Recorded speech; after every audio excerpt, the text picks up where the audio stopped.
नहमदहु व नसल्ली अला रसूलिल करीम अम्मा बाद। गज़ा, हमास और इज़राइल, इन तीनों का जो जंग है वो आज 19 दिन हो गया और अभी तक को फ़ैसला नहीं हो पाया है। दोनों तरफ से झड़पें चल रही है। तो लोग ये पूछते हैं कि मस्जिद अक्सा का क्या हाल बनेगा, क्या हाल होगा, ये पूछते हैं। जवाबन अर्ज़ है कि ये आपके सामने एक तस्वीर है। जितने यहूदी थे उसमें से बहुत सारे यहूदी अपने इज़राइल के घर को छोड़ करके इन बस्तियों में, ये खेमा बस्तियों में आकर के बसे हैं। लाखों की तादाद में उनके लिए बस्तियां ये बसाई है और ये खेमा बस्ती है। इस तस्वीर का हासिल यह है कि जिस तरह गज़ा में फ़लस्तीनी लोग अपने मकान में आराम से नहीं है, खौफ और हरास के आलम में है, यहूदी भी खौफ और हरास के आलम में है। उनको भी इत्मीनान नहीं है। हालांकि इज़राइल इसलिए फंसाया गया था ताकि पूरी दुनिया का यहूदी आए, अमन के साथ रहे, इत्मीनान के साथ रहे। लेकिन इन हालात के अंदर बहुत सारे तो चले गए और बहुत सारे जो हैं वो इन बस्तियों के अंदर हैं। आप इस तस्वीर को देखें। इसलिए जिस मकसद के लिए यहूदी इज़राइल को बनाया गया था वो अब बाकी नहीं रहा। वहाँ इत्मीनान नहीं रहा, सुकून नहीं रहा, परेशानी है, वहाँ हालात ख़राब हैं। दूसरी बात यह है कि जब अमेरिका और सारे लोग आए हथियार लेकर के, तो लोगों ने यह समझा कि 2-4 दिन के अंदर इज़राइल में अमन कायम हो जाएगा, फ़लस्तीनियों को भगा दिया जाएगा, वो वहाँ से चले जाएंगे और इत्मीनान की चीज़ हो जाएगी। लेकिन आज 19 साल हो गए, 19 दिन हो गए, इत्मीनान वहाँ नहीं है। दोनों तरफ से झड़पें जारी है। इनके पास हथियार तो बड़े बड़े हैं, लेकिन मुखालिफ के पास रॉकेट है और 2-4 रॉकेट अगर बरसा दिया जाए तो पूरा सुकून बर्बाद हो जाता है। और ये हो रहा है। वो रॉकेट बरसाते हैं इज़राइल पर और सुकून उसका ख़त्म हो जाता है।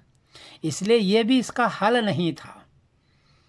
तीसरी बात यह है कि ये हो सकता है कि ये जो लाहौर लश्कर लेके आए हैं बहुत देर तक रहें और वो ये कहें कि हम अमन कायम कर देंगे, लेकिन हमें नहीं लगता है कि अमन कायम होगा। हुकूमत तो कायम हो सकती है, गज़ा खाली हो सकता है, अमन कायम होना मुश्किल है। इसलिए कि चारों तरफ अरब के लोग हैं। 2-4 तंजीम भी अगर खड़ी हो गई और घर के अंदर रॉकेट बना लिया और रॉकेट छोड़ दिया 2-4-10, तो इत्मीनान तो नहीं रहा ना यहूदियों को भी। इसलिए इत्मीनान और अमन जिसके लिए बनाया गया था वो अब मुझे 10-20 साल तक लगता नहीं है, पर मुझे नहीं लगता बाकी दूसरों को लगे। ये 2 बातें हो गई। तीसरी बात यह है कि मस्जिद अक्सा का वारिस कौन बनेगा। तो याद रखिए कि यहूदी हजरात जो भी हैं वो हज़रत मूसा अलैहिस्सलाम को मानते हैं, उनकी पैरवी करते हैं, लेकिन हज़रत ईसा अलैहिस्सलाम को नहीं मानते, मरियम अलैहिस्सलाम को नहीं मानते, उसकी पैरवी नहीं करते, मोहम्मद सल्लल्लाहु अलैहि वसल्लम की पैरवी भी नहीं करते। वो ईसाई हजरात जो हैं वो हज़रत ईसा अलैहिस्सलाम को तो मानते हैं, लेकिन हज़रत दाऊद अलैहिस्सलाम, हज़रत सुलेमान अलैहिस्सलाम यानी मूसा अलैहिस्सलाम, इन हजरात को वो नहीं मानते, मोहम्मद सल्लल्लाहु अलैहि वसल्लम को भी नहीं मानते। सिर्फ ये एक कौम है मुसलमान जो सबको नबी मानते हैं।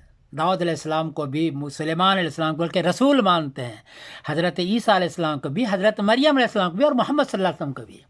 तो चूँकि मुसलमान सारे नबियों को अपना बड़ा मानता है, मोहम्मद सल्लल्लाहु अलैहि वसल्लम की तरह, और उनके दीन पर चल रहा है। उन सारे नबियों का दीन में 2 ख़ास बात थी।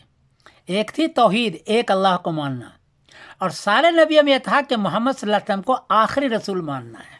आखिरी रसूल, उसके पैगाम अगर आ जाए, दुनिया में आ जाए, तो उस पर अमल करना है। मुसलमान एक ऐसी कौम है जो सारे रसूलों को अपना बड़ा मानते हैं, हज़रत इब्राहीम इस्लाम से लेकर के हज़रत मोहम्मद सल्लल्लाहु अलैहि वसल्लम पर, और उनकी तौहीद, उस पर वो चलते हैं।